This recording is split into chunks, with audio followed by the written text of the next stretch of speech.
يهده الله فلا مضل له ومن يضلل فلا هادي له. أشهد أن لا إله إلا الله أشهد أن محمدا عبده ورسوله أما بعد. يا أيها الذين آمنوا اتقوا الله حق تقاته ولا تموتن إلا وأنتم مسلمون. وإن أصدق الحديث كتاب الله وأحسن الهدي هدي النبي صلى الله عليه وسلم وشر الأمور محدثاتها وكل محدثة بدعة وكل بدعة ضلالة وكل ضلالة في النار. الذي خلق الموت والحياة ليبلوكم أيكم أحسن عملا. போற்றுகின்ற புகழ் அனைத்தும் ஏழை இறைவனாகிய அல்லாஹ் ஒருவனுக்கே உரித்தாகும். அவரது சாந்தியும் சமாதானமும் வற்றாத பெரும் கருணையும் எம்பெருமானார் முஹம்மது நபி ஸல்லல்லாஹு அலைஹி வஸல்லம் அவர்கள் மீதும்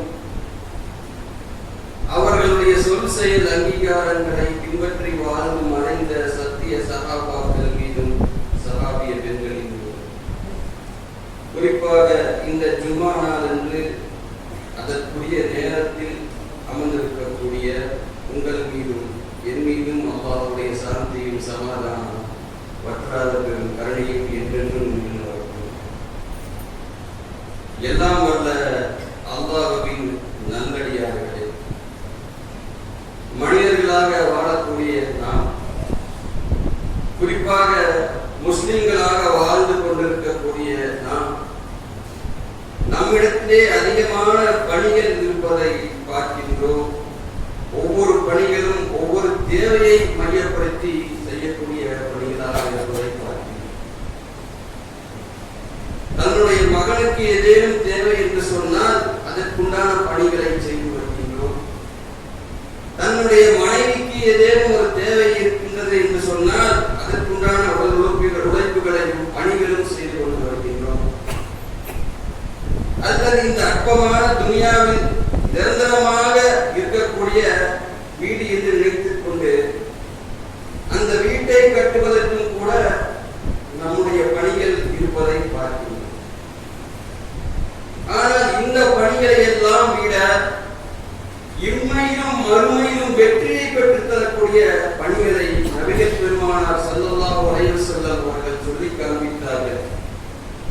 அவருடைய வாழ்நாள் ஆரம்ப கட்டம் முதல் அவர் இறக்கின்ற அந்த நேரம் வரையிலும் கூட அவர் அந்த பணியிலே உறுதியாக இருப்பதை வரலாறுகளிலே பார்க்கின்றோம். அதுதான் அழைப்பு பணி. இந்த அழைப்பு பணியை எந்த அளவுக்கு வீரியமாக செய்தார்கள் வரலாறுகளை திருப்பி பாருங்கள். அவர்கள் செய்த அந்த அழைப்பு பணியின் வீரியம் இன்றைய மக்களுடைய சூழ்நிலையை நாம் பார்க்கின்றோம். குறைந்த ஆட்களாக குறைந்த எண்ணிக்கையாக வாழ்ந்து கொண்டிருந்த ஒரு முஸ்லிம் சமுதாயம் இன்று அளவு எடுத்து பாருங்கள், பெருங்கொண்ட கூட்டத்தை இங்கே நிரப்புகின்றது. எதன் காரணமாக? நபிகள் பெருமானார் ஸல்லல்லாஹு அலைஹி வஸல்லம் அவர்கள் அன்றளவு செய்த உறுதியாக அந்த பணி, அழைப்பு பணியிலும் இந்த சமுதாய பணியிலே அந்த வாழ்க்கைகள் எல்லாம் இந்த மக்கள் படித்துறைந்து பார்க்கின்றார்கள். இவ்வளவு ஒரு எளிமையான மனிதரா? அல்லாஹ்வுடைய வேத வசனங்களையும் எடுத்து பார்க்கின்றார்கள். இந்த இரண்டு மட்டும்தான் மக்களை அதிகமாக இஸ்லாத்திலே சேர்த்துக் கொண்டிருப்பதை அதிகமாக பார்க்கிறோம். உதாரணத்துக்கு எடுத்துக்கொண்டோம் என்று சொன்னால், நாம் வாழக்கூடிய இந்த சூழ்நிலையை கிட்டத்தட்ட 1996க்கு முன்பாக எடுத்து பாருங்கள். நம்முடைய சூழ்நிலை எதுவாக இருந்தது? அதிகமான மக்கள் தர்கா செல்லக்கூடிய மக்கள் தானே. அதிகமான மக்கள் கயிற்றை கட்டிக்கொண்டு செல்லக்கூடிய மக்களாகத்தானே அதிகமான மக்கள் இருந்தோம். அது ஒரு பூச்சியில் இருந்து பாதுகாப்பு தேட வேண்டும் என்று சொன்னால் அல்லாஹ்வை விட்டுவிட்டு சுலைமான் நபியிடத்தில் நீங்க பிரார்த்தனை செய்யுங்க. செஞ்ச சமுதாயம் தானே. ஒரு அம்மை வந்து விட்டது என்று சொன்னால் மருத்துவரை அணுகி மருந்தை சாப்பிடுவதை விட்டுவிட்டு கோயில் குளத்துக்கு சென்று அங்கு நின்று கொண்டிருந்த சமுதாயமாகத்தானே இருந்தது. ஒருவர் பயந்து விட்டார் என்று சொன்னால் அரக்காசமா என்று சொல்லக்கூடிய அந்த வார்த்தைகள் எல்லாம் நம்மிடத்திலே இருக்கத்தானே செய்தது. எப்படி இந்த ஏகத்துவம் இந்த அழைப்பு பணியின் வாயிலாக மக்கள் அணிதிரண்டு வந்தார்கள், சிந்திச்சு பாருங்கள். அன்றைய கால மக்களுடைய அழைப்பு பணி எந்த அளவுக்கு இருந்தது தெரியுமா? தன்னிடத்திலே ஒரு செய்தி வந்து விட்டது என்று சொன்னால் பிற மக்களிடத்திலே அதை பரப்ப வேண்டும். என்னிடத்திலே உறுதியான ஏகத்துவம் வந்து விட்டது, இவ்வளவு நாட்களாக என்னுடைய அஜரத்மார்கள் சொல்வதுதான் உண்மை என்று இருந்தேன், இவ்வளவு நாட்களாக என்னுடைய முன்னோர்கள் சொல்வதுதான் உண்மை என்று இருந்தேன், இவ்வளவு நாட்களாக என்னுடைய பெற்றோர்கள் என்ன சொல்கின்றார்களோ அதுதான் உண்மை என்று இருந்தேன். ஆனால் வல்ல ரஹ்மான் என்ன சொல்கின்றான் இந்த திருமலை குர்ஆனிலே என்பதை படித்துணர்ந்து பொருளுணர்ந்து நான் என் வாழ்க்கை மாற்றிவிட்டேன். இவை அனைத்தும் பொய்யாக இருந்தது. ஆனால் ரப்புடைய வார்த்தையோ உறுதியான ஏகத்துவத்தின் பக்கத்திலே எடுத்து சென்றது. எதன் அடிப்படையிலே? அழைப்பு பணி மக்களிடத்திலே. அந்த அளவு மக்களுடைய உழைப்பு எந்த அளவுக்கு இருந்தது என்று சொன்னால் நேரமெல்லாம் பார்க்க மாட்டார்கள். வேக வேகமாக நமக்கு கிடைத்த அந்த பணிகளை, அந்த ஈமானை, அந்த ஏகத்துவம் எனும் இறை கொள்கையை உறுதியாக பிற மக்களும் அங்கே எடுத்துரைப்பட வேண்டும், வாழ்க்கையிலே அது பின்பற்றப்பட வேண்டும் என்று சொல்லி அவர் அங்கே இறங்கினார்களா இல்லையா? திருமலை குர்ஆனிலே அல்லாஹ் சொல்லி காட்டுகின்றான் ஒரு மூமின் எப்படி இருக்க வேண்டும். ஒரு மூமினை பற்றி அல்லாஹ் சொல்லி காண்பிக்கப்படும் பொழுது மூமினூன வல் மூமினாத் வஅதகும் பௌலியா பாத், ஒரு மூமின் இன்னொரு மூமினுக்கு உற்ற நண்பன். அவருடைய செயல் என்ன தெரியுமா? அல்லாஹ் சொல்லி காட்டுகின்றான் தஅமரூன பில் மஅரூஃப், அவன் மக்களிடத்திலே நன்மையை ஏவுவான், தீமையை தடுப்பான் என்று அல்லாஹ் திருமறை குர்ஆன் வாயிலாக இதை சொல்லி காண்பிப்பதை பார்க்கின்றோம். இன்னும் அல்லாஹ் சில வரிகளிலே சொல்லி காட்டுகின்றான் குன்தும் ஹைர உம்மத்தின் உஹ்ரஜத்தின் நாசி தஅமரூன பில் மஅரூஃப், நீங்கள் மனித குலத்துக்கு தேர்வு செய்யப்பட்ட சிறந்த சமுதாயமாக இருக்கின்றீர்கள். யார்? அல்லாஹ் சொல்லி காட்டுகின்றான் திருமறை குர்ஆனிலே. அல்லாஹ் சொல்லி காட்டுகின்றான், தெளிவாக வருகின்றது. நன்மையை அவர்கள் ஏவுவார்கள், தீமையை அவர்கள் தடுப்பார்கள், மக்களை நல்ல வழியை நோக்கி அவர்கள் அழைப்பார்கள். இவர்கள் தான் சிறந்த சமுதாயம் என்று சொல்லி காண்பிக்கின்றார்கள். இன்றளவு சிறந்த சமுதாயம் என்று சொல்லிவிட்டு மக்களை விதத்தின் பாலும் மக்களை மன இச்சையின் பாலும் அப்படியே சென்றடைந்து விட்ட ஒரு கூட்டத்தை நாம் பார்க்கின்றோமா இல்லையா? எப்படியாவது அவன் தொலைட்டும், எனக்கு தேவை செல்வம் என்று இருக்கக்கூடிய ஒரு சமுதாயம், ஒரு சில மனிதர்களும் இருக்கின்றார்கள், பார்க்கின்றோம். இன்றைய காலகட்டத்திலே எடுத்து பாருங்கள் எந்த அளவுக்கு விதத்துகள் நடந்து கொண்டிருக்கின்றது. ஆனால் ஒரு சில மனிதர்கள் அழைப்பு பணிகள் செய்ததன் காரணத்தினால், அதில் உறுதியாக மக்களிடத்திலே எடுத்துரைத்ததன் காரணத்தினால் அந்த மக்களுடைய உள்ளத்தில் உறுதியான ஏகத்துவம் வந்தது. அது எந்த அளவுக்கு செயல்பட்டது என்பதை பாருங்கள். இவைகள் எல்லாம் அல்லாஹ்வும் ரசூலும் எந்த இடத்திலுமே எங்களுக்கு வலியுறுத்தியது கிடையாது. பராத்திரம் என்று எங்கே வந்தது? பார்க்கிறோமா இல்லையா? உறுதியாக நிற்கின்றார்கள். ஏன்? அல்லாஹ்வுடைய வேத வசனங்களை அவர்கள் படிக்கின்றார்கள். நபிகள் நாயகம் ஸல்லல்லாஹு அலைஹி வஸல்லம் அவர்கள் இன்றைய காலகட்டத்தில் செய்த சமுதாய பணியில் அவருடைய வாழ்க்கையும் படித்துணர்ந்து பொருளுணர்ந்து அவர்கள் வாழ்க்கையை உட்படுத்தியது காரணத்தினால்தானே அன்றைய கால மக்களுடைய சூழ்நிலை எவ்வாறு என்று சிந்திச்சு பாருங்கள். ஏதேனும் ஒரு சந்தேகம் வந்துவிட்டது என்று சொன்னால், இன்றைய காலத்திலே நாம் நம்முடைய மொபைல் போனை எடுத்து ஏதேனும் ஒரு சந்தேகமா, ஹதீஸ் நம்பரா, தொழுகையில சந்தேகமா, எடுத்த ஆண்ட்ராய்டு போன் எடுத்து ஒரு தட்டு தட்டம்னா எல்லா டீடைலும் வந்துடும். அன்றைய காலகட்டத்தில் அப்படிதான் இருந்ததா? கிட்டத்தட்ட கிலோமீட்டர் அளவில் நடந்து கொண்டு வந்து சந்தேகத்தை கேட்பாங்க. யாருக்கிட்ட தெரியுமா? இன்றைய கால சந்தேகம் கைக்குள் இருக்கக்கூடிய மொபைல் போன்லயே முடிந்து விட்டது. அன்றைய காலத்திலே இந்த மார்க்கத்தை எடுத்துரைக்க வேண்டும், மார்க்கத்தை தெரிந்து கொள்ள வேண்டும் நபிகள் பெருமானார் ஸல்லல்லாஹு அலைஹி வஸல்லம் அவர்களிடத்திலே கேட்பார்களாம். அது எப்படி பக்கத்துல கிடையாது, தூரத்தில் இருக்கக்கூடிய மனிதர்களும் நடந்து கொண்டு சென்று வருவார்களாம் அந்த பாலைவனத்திலே பார்க்கின்றோம். ஏன் இது இப்படி இருந்தது தெரிந்து கொள்ள வேண்டும் என்ற அந்த மகிழ்ச்சி, அந்த இருக்கக்கூடிய ஆர்வம் அவர்களை அங்கே வழிநடத்தியதை நாம் பார்க்கின்றோமா இல்லையா? இன்றைய காலத்திலே அந்த ஆர்வம் நம்மிடத்திலே இருக்கின்றதா? நம்முடைய ஆர்வம் எல்லாம் எதை நோக்கி இருக்கின்றது என்பதை நாம் திருப்பி பார்க்க கடமைப்பட்டிருக்கின்றோம்.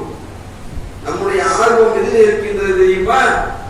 அற்பமான துனியாவிலே செல்வம் சேர்த்து வைக்கக்கூடிய ஒரு பக்க ஆர்வம், நேரம் எதிலே கடத்திக் கொண்டிருக்கின்றோம் தெரியுமா? நம்ம சொன்னமா இல்லையா, ஒரு செய்தியை பார்க்கணும்னா மொபைல் போன், அதே கெடுக்கக்கூடிய ஒரு மொபைல் போன் தான் மக்களை கெடுத்துக் கொண்டிருக்கின்றது. பார்க்கிறோம் ஏரியா சந்தி இளைஞர்களுடைய கூட்டத்தை பார்க்கிறோம். என்ன பண்றாங்க? மொபைல் போனை எடுத்து அப்படியே தட்டி பார்த்துட்டு இருக்காங்க.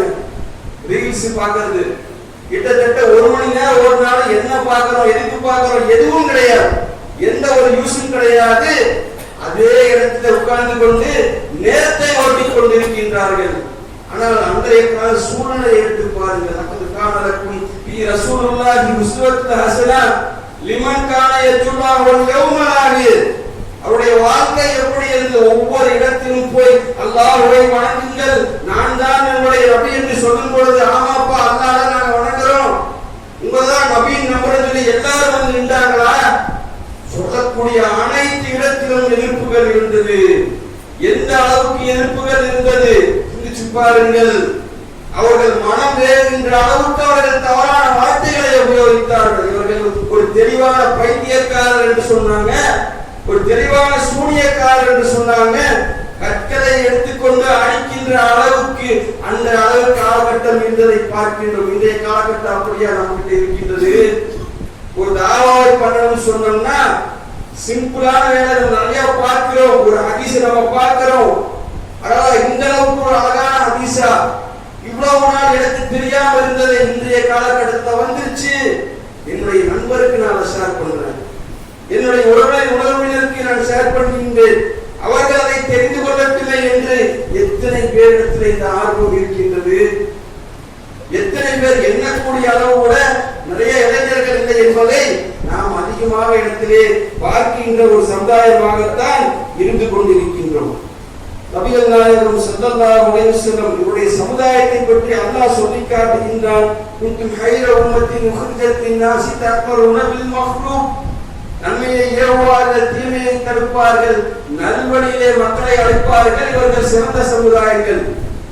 எவ்வளவோ நபிமார்கள் வந்தார்கள், எவ்வளவோ நபிமார்கள் வாழ்க்கையை நம்ம படிச்சிருப்போம். ஆனால் அல்லாஹ் இந்த நபியுடைய உம்மத்தை பற்றி சொல்லி காட்டப்படும் பொழுது இவர்கள் சிறந்த சமுதாயம் என்று சொல்லி காட்டுறாங்க இல்லையா? எதற்காக அல்லாஹ் சொல்லி காட்டுகின்றான்? திருமறை குர்ஆனில் முன்பாக ஒரு வசனத்தை அல்லாஹ் சொல்றான், நன்மையை ஏவி தீமையை தடுத்து நல்வழியிலே மக்களை அழைக்க வேண்டும். இன்னைக்கு ஒரு சின்ன ஒரு குடும்பம் எடுத்துக்கீங்க, இன்னைக்கு நம்ம பார்க்கிறோம் எந்த அளவுக்கு நபிகள் பெருமானார் ஸல்லல்லாஹு அலைஹி வஸல்லம் அவர்கள் ஒரு தான தர்மம் செய்ய வேண்டும் என்று சொன்னால் முதலிலே யாருக்கு தானம் செய்ய வேண்டும்? உன்னுடைய பெற்றோர்களுக்கு சொல்லி காட்டினாங்க. உன் பெற்றோருக்கு பண்ணுங்க, உன்னுடைய உறவினர்களுக்கு பண்ணுங்க, ரத்த வந்த உறவுகளுக்கு பண்ணுங்க என்று ஒவ்வொரு வரியாக நம்ம பார்க்கிறோம். அனாதைகளுக்கு பண்ணுங்க, தேடி வந்தோருக்கு வறியோர்களுக்கு பண்ணுங்கன்னு வருகின்றது. முதலிலே உன் பெற்றோர்களுக்கும் உறவினர்களுக்கும் ரத்த பந்த உறவுகளுக்கும். மார்க்கமும் இப்படிதாங்க.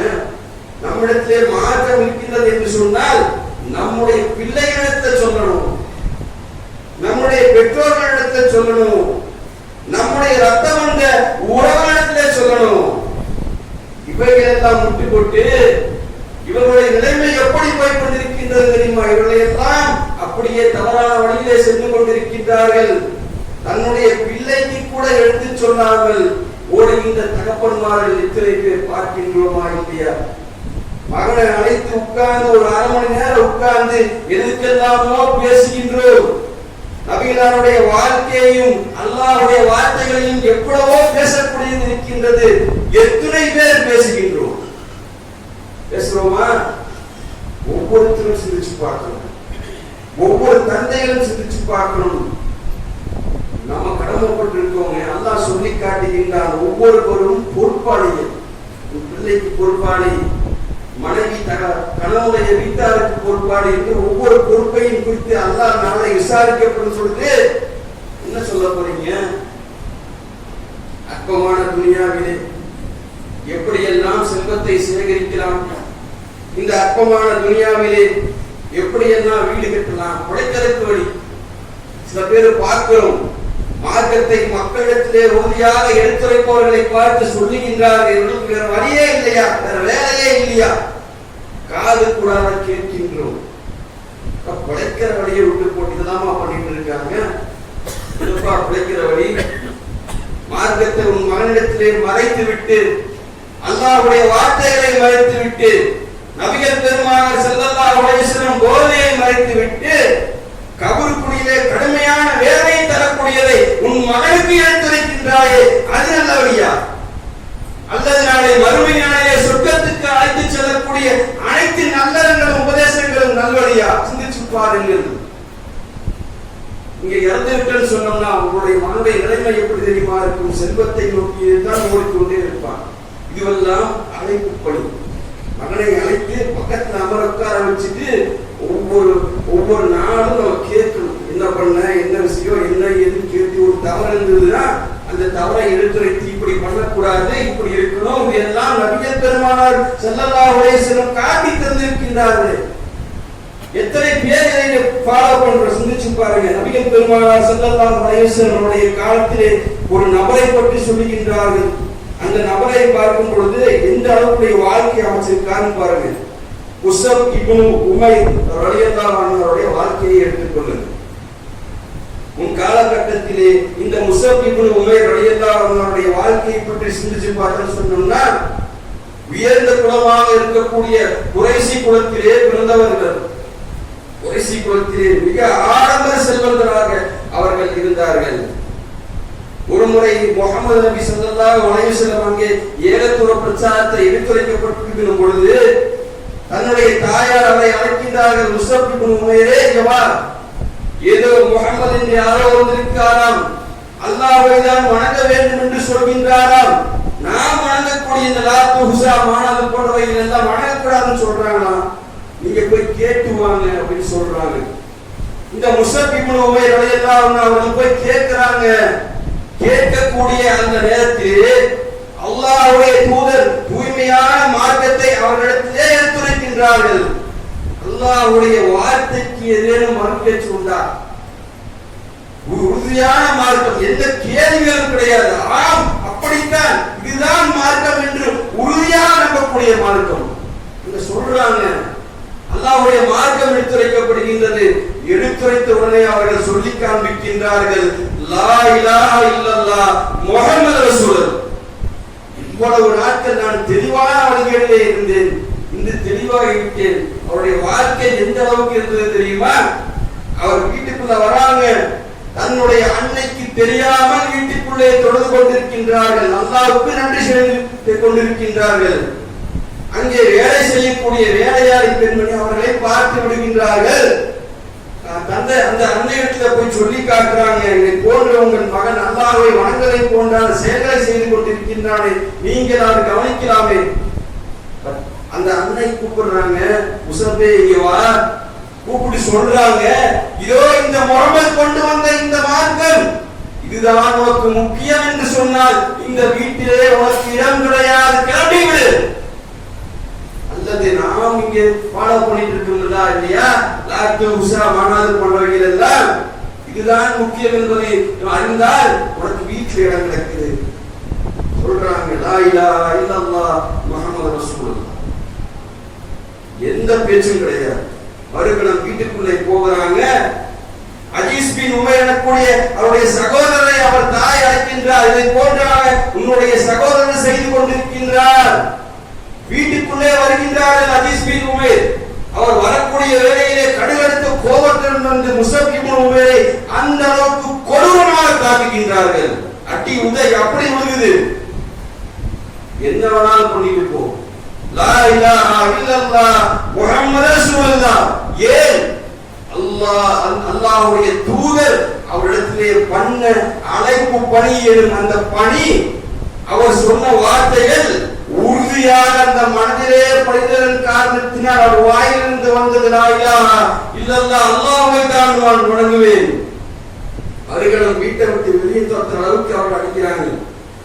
நபிகள் பெருமானார் ஸல்லல்லாஹு அலைஹி வஸல்லம் அவர்கள் ஜாபீர் பின் அபூ தாலிப் எனக்கூடிய ஒரு நபரை நஜ்ஜாசி மன்னனை சந்திப்பதற்காக ஒரு கூட்டத்தை அங்கே திரட்டுகின்றார்கள். சொல்றாங்க, சொல்லி காட்டப்படும் சொல்றாங்க, நீங்க போகும் பொழுது அந்த முஸப் இப்னு உமைர் அப்படியே கூட அழைச்சி கொண்டு போயிருங்களே. ரொம்ப வேதனை செய்யப்பட்டுக் கொண்டிருக்கின்றார்கள். மார்க்கத்தை ஏற்றதற்காக இந்த அளவுக்கு குரல் அவரை அழைத்து செல்கின்றார்கள். அழைத்து செல்லக்கூடிய அந்த வேளையில் அவருடைய சூழ்நிலையை பாருங்க. கால்களிலே செருப்புகள் கிடையாது, பாலைவனத்திலே அவர்கள் நடந்து கொண்டிருக்கின்றார்கள். அவரை அழைத்து செல்றாங்க. போகக்கூடிய வேளையில் கால்கள் எல்லாம் அப்படியே கொப்புளங்களாகி கால்கள் எல்லாம் அங்கே உடைந்து அங்கே ரத்தங்கள் வருவதை பார்க்கின்றார்கள், வரலாறுகளை பார்க்கின்றோம். அவர்களை அழைத்து செல்லக்கூடிய வேளையிலே அவர்கள் சொல்லி காட்டுகின்றார்கள், யாரிடாவது தண்ணீர் இருக்கின்றதா? எனக்கு தண்ணீர் தாகம் அடிக்கின்றது, எனக்கு பசிக்கின்றது என்று கேட்கின்றார்கள். செல்வந்தராக வாழ்ந்தவர், குறைசி குலத்திலே இருந்தவர், உயர்ந்த உணவுகளை உண்டவர். எந்த அளவுக்கு மார்க்கத்தை ஏற்று இவை அனைத்தும் எனக்கு தேவையில்லை, அல்லாஹ்வுடைய மார்க்கம் எனக்கு தேவை, அதை மக்களிடத்திலே பரப்பதற்கு என் உயிரை கூட விடுவதற்கு நான் தயார் நிலையிலே உள்ளேன். அந்த அளவுக்கு உறுதியாக இருந்தாங்க. அவர்களை அழைத்து செல்லக்கூடிய வேளையில இவ்வளவு ஒரு உயரம் பார்க்கிறாங்க. பார்க்கிற என்னிடத்திலே தண்ணி இருக்கின்றது என்று குடிக்கிறாங்க, செல்றாங்க. நபிகள் பெருமானார் ஸல்லல்லாஹு அலைஹி வஸல்லம் மக்காவிலிருந்து மதீனாவுக்கு ஹிஜ்ரத் செய்கின்றார்கள். அங்க கேட்கிறாங்க, மக்களிடத்திலே அதிகமான மக்களை இஸ்லாத்தின் பால் வென்றெடுத்து விட்டார். கேட்கிறாங்க, முஸப் இப்னு உமைர் என்ற ஒரு நபர் நம்மிடத்திலே வந்தாரே, அவரை அழைத்துக் கொண்டு வாருங்கள். அழைச்சு கொண்டு வராங்க. அவரை பார்க்கின்றார்கள். எலும்பின் மேல் போர்த்தப்பட்ட போர்வை போன்று நெறிந்து காணப்பட்டார். பார்க்கிறாங்க, ஏதோ ஒரு பேச்சில் ஈடுபட்டுக் கொண்டிருந்த நபிகள் பெருமானார் ஸல்லல்லாஹு அலைஹி வஸல்லம் அவர்கள் இந்த முஸபை பார்த்தவர்கள் சொல்லி காண்பிக்கின்றார். அந்த பேச்சை அப்படியே நிறுத்திட்டு முஸப் இப்னு உமைரை பத்தி பேசுறாங்க. இந்த முஸப் இப்னு உமைருடைய வாழ்க்கையும் அவருடைய தியாகமும் எப்படிப்பட்டது தெரியுமா? சொல்லி அடங்காது சொல்லி காண்பிக்கின்றார்கள். அவர் பதில் போர்த்து கலந்து கொண்டிருக்கின்றார்கள். முஸப் இப்னு உமைர் அவர்கள் பதில் போரை பற்றி நமக்கு தெரியும். மாபெரும் வெற்றி கிடைத்த போர். அந்த போரிலே அண்ணன் அஜீஸ் பின் உமைர் அங்கே சிறை அடைக்கப்படுகிறார். பார்க்கிறாங்க, சகோதரர்கள் சொல்லி மார்க்கத்தை விட முடியுமா? அவருடைய சிறையிலே அடைத்து வைத்திருக்கிறார்கள். கேட்கிறாங்க, உமரே, உமைரே, இங்கே நான் நின்று கொண்டிருக்கின்றேன், என்னை பார்க்காமல் செல்கின்றாயே, யார் என்னுடைய அண்ணன்? உன்னை இங்கே சிறை பிடித்தாரே, இதோ இன்னொரு நபரை காட்டி சொல்லுகின்றார்கள், இவர் என்னுடைய சகோதரர். போரிலே கலந்து கொள்கின்றார்கள். இந்த முஸப் இப்னு உமைர் அவர்கள் அவருடைய வாழ்க்கை அனைவரும் தாவாக்கமாகத்தான் இருந்தது. அல்லாஹ்வுக்காக மட்டும்தான் உறுதியான ஈமானிலே இருந்தார்கள். இந்த போர்க்களத்திலே அவர்கள் ஷஹீதடைகின்றார்கள். எந்த அளவுக்கு என்று சொன்னால், தன்னுடைய இரு கைகளும் வெட்டப்பட்ட நிலையில், தன்னுடைய தலைகள் வெட்டப்பட்ட நிலையில் அவர்கள் அப்படியே மரணித்தார்கள், ஷஹீதடைகின்றார்கள். பார்க்கிறோம், அவர்கள் சொல்லக்கூடிய வார்த்தையை பார்க்கிறோம், வரலாறுகளிலே குறிக்கப்பட்ட செய்தியாக பார்க்கின்றோம். இதோ இங்கே இருக்கின்றாரே இந்த முஹம்மத், இவரை நீங்கள் அழித்தால் அல்லாஹ்வுடைய மார்க்கம் அழியாது. ஏன் தெரியுமா? மார்க்கத்தை கொண்டு வந்தவன் அல்லாஹ், அதை அவன் உரிமைப்படுத்தியே தீர்வான். இறக்கக்கூடிய தருவாயிலே இறுதியாக சொன்ன வார்த்தை சிந்திச்சு பாருங்கள். அவர்களை கொண்டு போய் அடக்கத்திற்கு கொண்டு செல்கின்றார்கள். பார்க்கிறோம், நிறைய வரலாறுகளை பார்த்திருப்போம். இவரை பற்றி கஃன் துணி இடுகின்றார்கள், தலைக்கு இடுகின்றார்கள், கால்கள் தெரிகின்றது, காலுக்கு கஃன் துணி இடுகின்றார்கள், தலைகள் தெரிகின்றது, இதுகளக்கூடிய புல்லை வைத்து அங்கே மறைத்து அவர்களை அங்கே அடக்கம் செய்தார்கள். பார்க்கிறோம் வரலாறுகளை. இப்ப நம்முடைய வாழ்க்கை எதை நோக்கி சென்று கொண்டிருக்கின்றது? இன்றைக்கா நாளைக்கா நடக்கக்கூடிய இந்த வாழ்க்கையிலே தனக்குத்தானே யோசித்து பார்க்க வேண்டும். நான் இருக்கின்றேன், நான் யாருக்கு பொறுப்பாளியாக இருக்கின்றேன்? சிந்திச்சு பாருங்கள். அல்லாஹ் சொல்லக்கூடிய ஒவ்வொரு பொறுப்புகளையும் எண்ணி பாருங்கள். பொறுப்புதாரராக இருக்கக்கூடிய நான் என்னுடைய குடும்பத்திற்காக ஏகத்துவத்தை பரப்புகின்றேனா? என் குடும்பம் ஒரு பக்கம் ஆடம்பர கல்யாணத்துக்கு போயிட்டு இருக்காங்க, நான் ஆடம்பர கல்யாணத்துக்கு போகக்கூடாதுன்னு சொல்லி பயான் பண்ணிட்டு இருக்கிறேன். எப்படி இருக்கும்? ஆனால் நபிகள் பெருமானார் ஸல்லல்லாஹு அலைஹி வஸல்லம் அவருடைய வாழ்க்கையை குறித்து பாருங்கள், அல்லாஹ்வுடைய வார்த்தையை குறித்து பாருங்கள். ஒருமுறை அல்லாஹ் சொல்லி காட்டுகின்றான், நபியே, இந்த மக்கள் எல்லாம் வேதனை பெற மாட்டார்கள் என்று சொல்லி உங்களை நீங்களே மன்னித்துக் கொள்வீர் போலும். அல்லாஹ் சொல்லி காட்டக்கூடிய வசனங்கள் இது. அல்லாஹ் சொல்லி காட்டுகின்றான், நான் யாருக்கு நேர்வழி கற்கின்றனோ அவர்களுக்கு மட்டும்தான். உங்களுடைய கடமை என்ன தெரியுமா? சொல்லிக்கொண்டே இருங்கள், அல்லாஹ்வுடைய ஏகத்துவத்தை சொல்லிக்கொண்டே இருங்கள். ஆடம்பர கல்யாணத்துக்கு போகக்கூடாதா? சொல்லிக்கொண்டே இருங்கள். தர்காவுக்கு போகக்கூடாதா? சொல்லிக்கொண்டே இருங்கள். இறந்தவர்களை வணங்கக்கூடாதா? சொல்லிக்கொண்டே இருங்கள். பராத்திரம் என்று ஒரு இரவு இல்லையா? சொல்லிக்கொண்டே இருங்கள், சொல்லிக்கொண்டே இருங்கள். அதுதான்